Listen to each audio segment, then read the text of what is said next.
I am in an exclusive relationship with my van, but with people, it's fair game. You know, I'm a free lover. I drove 111 kilometers to this tiny town further southeast in British Columbia to meet this guy that I had never met to finish my project. It smelled like vomit.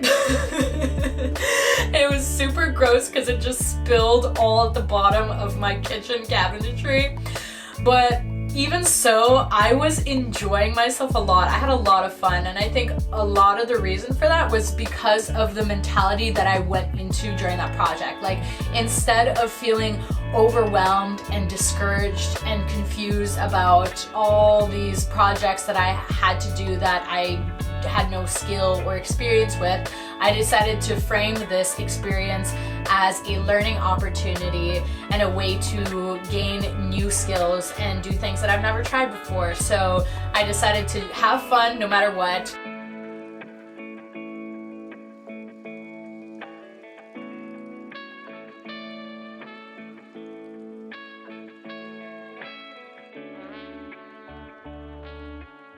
Hello lovely ladies and gentlemen, welcome to my channel. This is my second video in my van life series as I take you back through the times when I was traveling across Canada in the summer as a solo female traveler. In this video, we're going to be covering the first part of my second month on the road.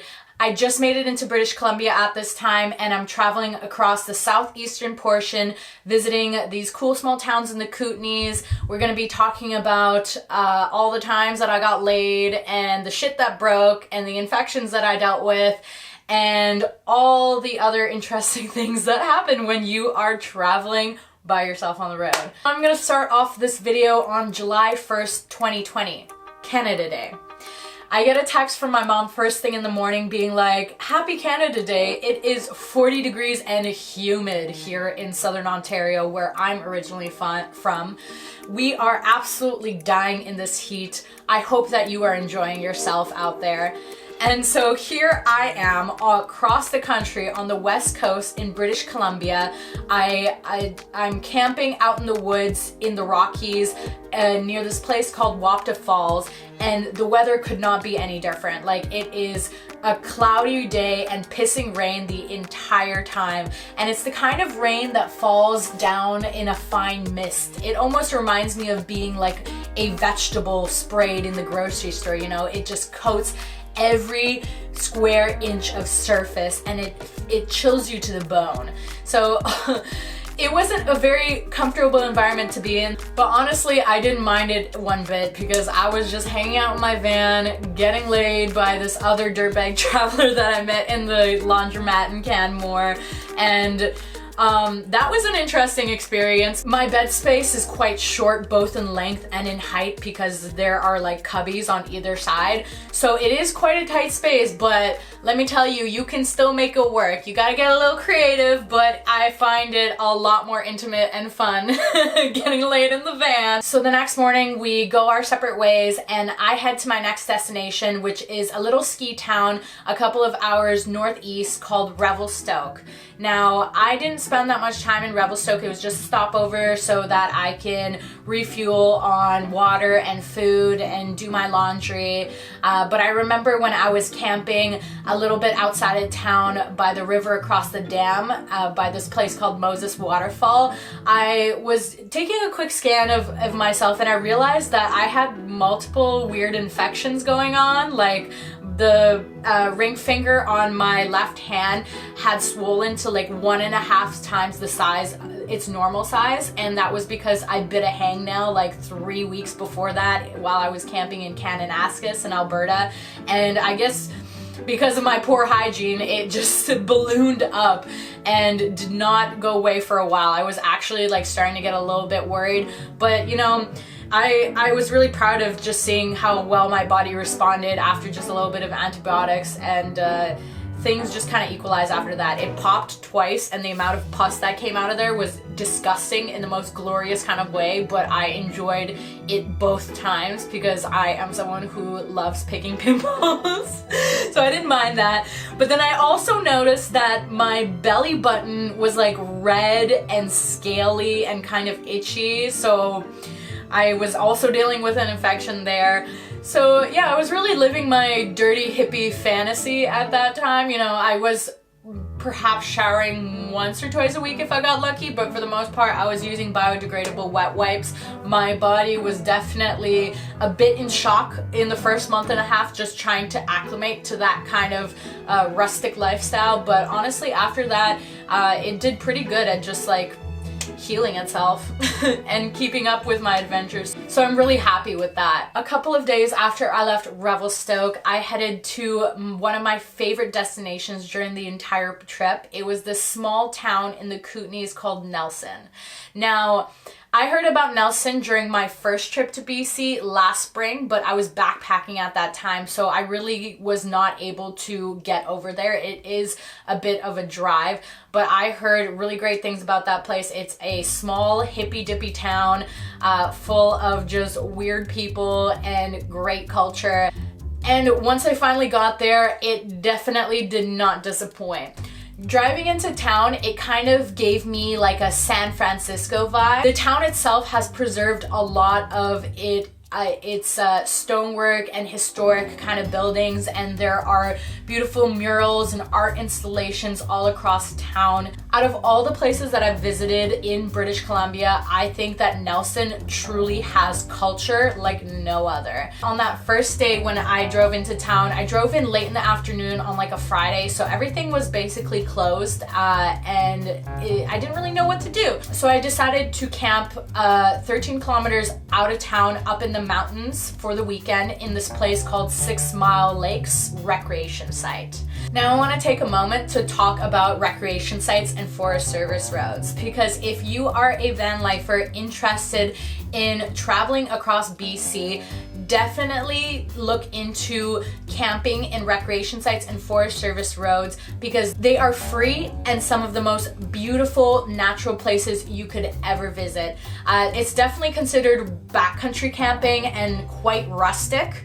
As well as the roads themselves are really shitty. You know, they're not pavement at all. It's these gravel logging roads, oftentimes riddled with potholes, and they're a bit scary to drive through, at least if you don't have a high clearance and 4x4 like I don't. And because of that, I kind of came up with this analogy, which was that the best locations are down the worst roads. The reason why I consider these places the best to be in is because, one, they're free, and two, they're outside of civilization and there's not that many people around you. You're just out in the wild, and to me that's the best kind of place that I want to be in. Like during this trip I realized I really don't like being in towns and really large urban areas. I think it's because I live in a van and it's just kind of uncomfortable getting around, and also if I'm living in my van, like I don't want to have to be cooped up inside. I like spreading out and having an outdoor setup and whatever, so being out in the wild is ideal for me. But when you have a shitty van, it's not like these places are inaccessible, it's just driving there really tests your skill, your courage, your patience, and your determination, because it is kind of scary. You know, like especially in BC, it's just mountains everywhere, right? So when I was driving up to 6 Mile Lakes, I'm like going up 13 kilometers round and round this like steep, probably 60-degree angle slope, and it's just like pure exposed bedrock. It's not even like little gravel on a dirt road. It's just like fine dust and flat layer on the top is just completely eroded away, and it's just like this rocky, mangly mess. And my car is only like has like a couple of inches clearance off the ground, and it's rear wheel drive. So the entire time I'm just like nervously like giving my van a positive affirmations. I'm like, good job Delphine, you're doing great, you could do it. But after that I realized that I kind of needed those affirmations more than my car did, because I was scared shitless. But the locations that you get to at the end of the roads are definitely worth all the trauma. And I think a lot of the fear as well comes from just the unknown. You know, like at this time I had only been on the road for a little bit over a month, and I'm not a car person. Like I didn't really know what my car was capable of, you know, what terrain it could and couldn't go on. So every expedition was kind of like a learning opportunity, and sometimes it was freaking scary because you're up these like really rugged roads and you definitely don't want to mess up because there aren't enough people coming around to help you, so you kind of have to rely on your own skills for that. And at that time I had very few, so it was just terrifying. But 6 Mile Lakes was such a tranquil spot to be in. I just spent the weekend by myself, just enjoying my own company and the company of the living organisms around me. It was such an amazing recharge. And I drove into town that at the end of the weekend feeling really refreshed. However, I noticed on the way down, I was hearing some kind of like squeaking noise coming from the back of my van. Like, it didn't sound mechanical, it almost sounded like styrofoam. But I was thinking to myself, like, I don't really know what it could be. I don't really have any styrofoam in my van. So when I finally get into town and I park my car and I look back, I realized that the ice box that I had been using as basically a dry storage bin, because I didn't want to have to buy ice and use it as a fridge, had cracked, you know, at the plastic frame and was like hanging out of the cubby, and on the inside of it there was styrofoam, so that's what I was hearing. And I thought to myself, well, fuck, that's broken, I gotta fix it. But I kind of just accepted it for what it is, and being like, okay, I'm not gonna let this spoil my mood, I'm just going to go into town, enjoy myself, and deal with this later. It probably was for the best, because if it wasn't for me jostling up and down those like really fucked up roads, I wouldn't have realized that icebox was so poorly reinforced. Like, it was basically floating in my cubby, in my cabinetry section, in my kitchen the entire time. Like, there was no like supports outside from the external plastic frame. So that shit was gonna go no matter what would happen. And it was good that it happened at that time. Because as I was walking across town, I like stepped into this little thrift store and I was chatting with the girl who worked there. She was like this Australian traveler, and she complimented me on my pants, and we got to talking about me being in a van, and it turns out that she had a camper van, which was actually almost identical to my model. It was just a year older than mine.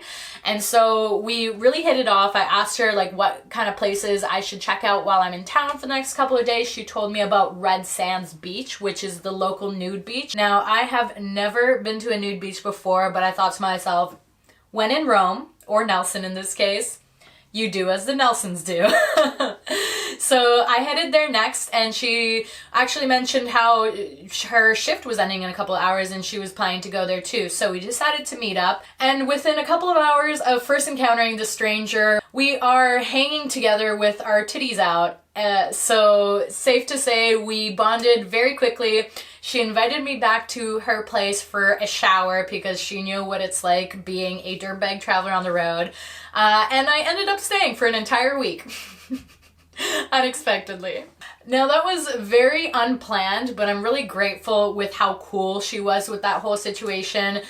She actually was living with 4 other Australian roommates who were her friends from back home, and we all ended up being the same age, 22, and it turned out that 3 of them were actually in the process of converting their own camper vans at that time. So I thought to myself, wow, it was crazy how things worked out, because here I am with a broken icebox. I knew I had to rebuild that, but I didn't really have a place or the tools or supplies to do that. And then somehow I end up befriending someone who ends up inviting me into the perfect environment for me to get that stuff fixed. So that's what ended up happening. It really felt like serendipity, if I do say so. And that's what I was doing for an entire week. That time was a really great learning experience for me, and it was super empowering. Part of the reason why I bought a camper van that was already converted was because I knew that I didn't have the capacity or the resources or the environment back at home to be able to build my own van from scratch. My dad has a lot of woodworking experience. However, he is a really controlling, misogynistic Eastern European man, if I am being honest. So he never let me try to build things. Like, I would ask him to borrow a tool, and then all of a sudden he's asking, oh, what for? Oh, you don't know how to do that. Let me do it. Like, the thing that he said a lot that annoyed me was like, Katya, you cannot build these things because you don't have oput, which is Russian for like experience, skill. Papa is professional. I will do. And I'm thinking to myself, Dad, you're a morbidly obese old man who starts heavily breathing just by sitting on your knees and using a screwdriver. Like, you physically are not capable of helping me build out or fix my van. Like, by all means, like, sit there and coach me and let me do all the physical tasks. But he was just a very controlling person and would never actually let me get my hands dirty, which I know in his own twisted way that was a form of love and support, but like, I was really not vibing with it. I did not want to have to pick fights with him and deal with that controlling situation. So I told myself, no, I'm going to get a renovated van, and any of the minor things that need to be fixed, I will do that on the road when needed. So now was the time where I had to actually get all that stuff figured out, which was a very confusing and fun experience. Although the most pressing project was having to rebuild the broken icebox slash dry food cabinet. Before I started that, I realized that because I had to take that out of the cabinetry in my kitchen area, it provided me a really good opportunity to fix the sink, which also had plumbing issues, and I basically couldn't use as a regular sink for the first month that I was on the road. It wouldn't drain for some reason, even though the gray water tank underneath my car was completely empty. Like, I opened it up, it wasn't because it was full, like there was something clogging it. But because of the way that it ran through my cabinetry, I couldn't really access the entire pipe until that icebox broke. So before building that, I decided to tackle that job. The first thing I tried was just like some baking soda and vinegar down the drain to see whether that would bubble up any of like the food particles or whatever that was stuck. And it did something, but it looked still pretty clogged. So the next thing that I had to do was remove the entire pipe and clean it out. And that was the absolute most disgusting thing I have ever done. Like, there was at least 10 inches of just white, putrid smelling sludge stuck in those pipes. What? My climbing skills. Fuck. It's like diarrhea. Fuck. No. Don't spill everywhere. Ew. Hashtag Vanlife. So much fun. But I actually am genuinely having so much fun right now. I'm pretty sure most of that food sludge was from the previous owner who sold me the van. It smelled like vomit. It was super gross because it just spilled all at the bottom of my kitchen cabinetry. But even so, I was enjoying myself a lot. I had a lot of fun, and I think a lot of the reason for that was because of the mentality that I went into during that project. Like, instead of feeling overwhelmed and discouraged and confused about all these projects that I had to do that I had no skill or experience with, I decided to frame this experience as a learning opportunity and a way to gain new skills and do things that I've never tried before. So I decided to have fun no matter what, and that included having fun while getting rid of a lot of sludge from that pipe. I cleaned the shit out of my pipes. I even took like a little snake drain cleaner and really got in there in the base of it. But even so, even though it looked totally unclogged, after I put it all back together and tried using the sink again, it's still kind of, the water still didn't really go anywhere. It just kind of pooled in the sink itself. So that kind of sucks. Like, I never really ended up fixing my sink.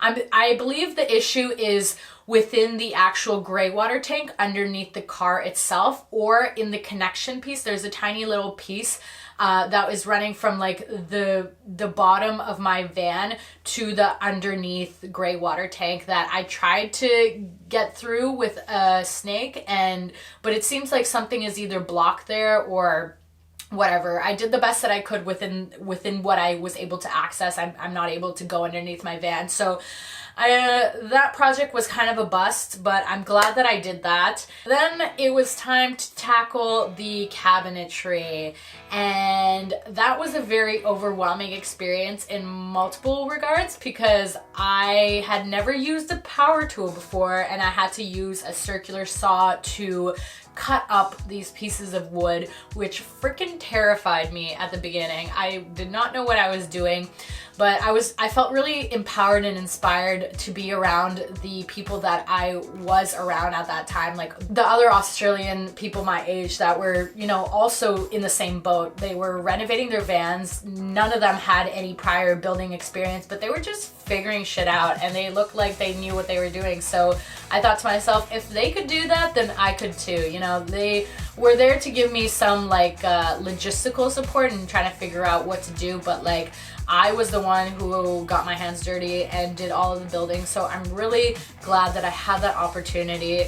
I definitely feel like near the end I kind of overstayed my welcome, but they were like super tolerant and really nice about things. It's kind of hard on the road figuring out how long you can stay with someone in a polite way. Like obviously I talked to them about it first, so they knew I would be staying for a week, but yeah, again, I was like a complete stranger to them.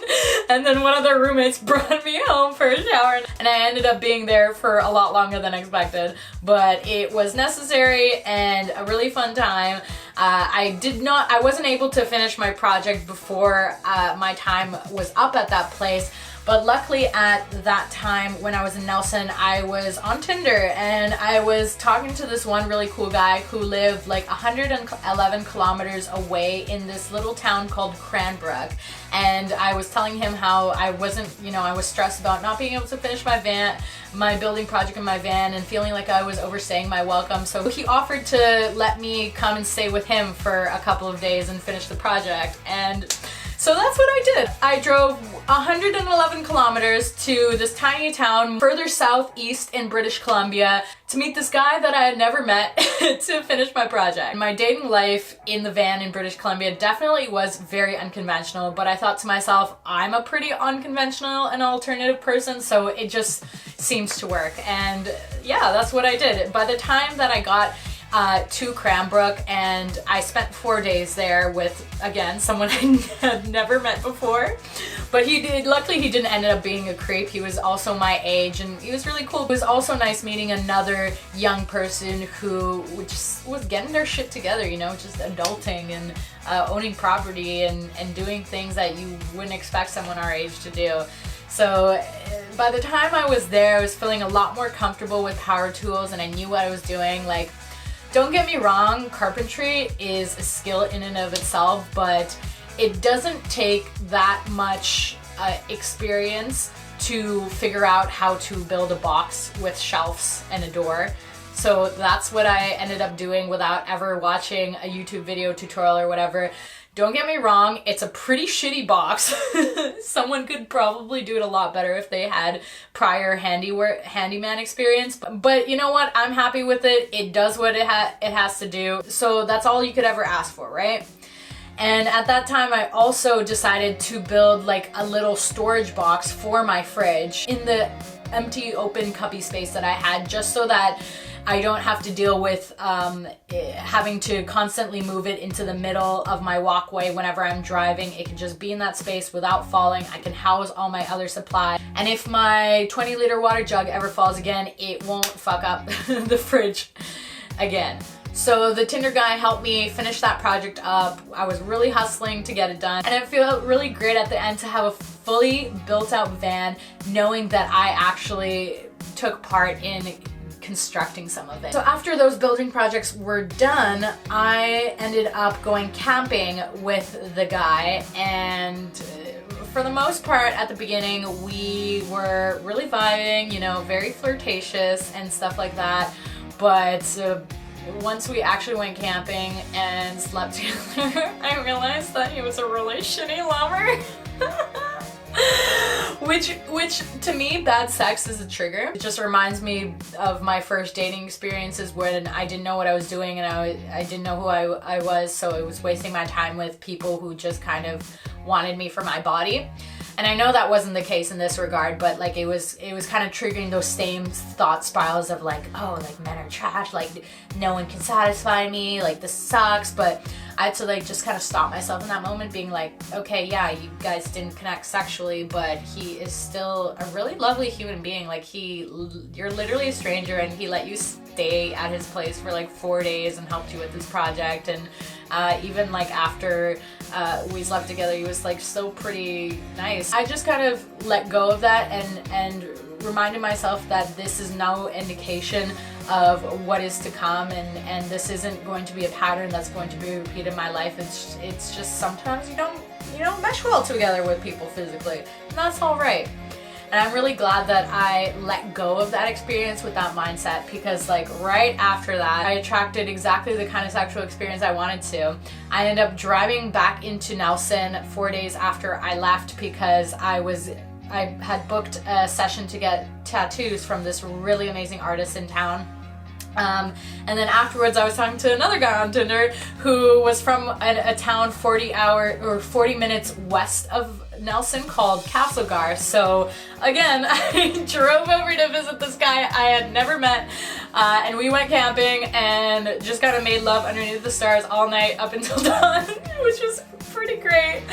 We definitely meshed a lot better together, and I think a lot of the reason for that was because I maintained an open mind and I put out into the universe exactly what I wanted to attract. So that's what happened. And again, that was a very interesting experience, because I basically met his parents like right after I met him. You know, he had to pick up his parents from a canoe trip right before we had planned to go on our own camping thing. So they knew who I was, and the next day after we came back from our camping trip, they actually invited me over to dinner with them. And that was really strange, because it's like, I've never been in a relationship, I have never like met a guy's parents before and had dinner with them, and here I am, just like, they knew that we were going camping, and they knew I was just some random girl who lived in a van that just banged their son, but they still invited me over for dinner. So I'm like, you have really cool parents. Like, that is what I aspire to be if I ever want to have kids. And I mean, it makes sense, because they were actually also those hippie van travelers when they were young, so I guess they get the whole situation. It was definitely interesting dating as a solo female traveler in my van myself. You know, I definitely approached it from the fuckboy mindset of I'm looking for a good time, not a long time, but I don't consider myself a fuck girl or anything, because I still care about, you know, getting to know someone and connecting on a deeper level. But it's just the fact that I'm not going to be in town for very long, and I'm not looking for a relationship. Like, my bed is really tiny, so it is only for me. I am in an exclusive relationship with my van, but with people, it's fair game. You know, I'm a free lover. So that was really great to just experience these brief but intimate and meaningful connections with people, and just having a good time, you know, cutting out the bullshit, cutting out the idea of like trying to get the other person to like you or playing mind games or whatever. Like, none of that mattered, you know. I was just there to enjoy however many moments we had together, and then we could both move on feeling fulfilled and satisfied. So that's all I'm gonna say about the first half of July. I hope you enjoyed this video. If you did, please give it a thumbs up and subscribe to my channel. There are many more van life stories to come, a lot more lessons and insights that I want to share with you guys, so definitely stay tuned for the next videos. Have a wonderful rest of your day.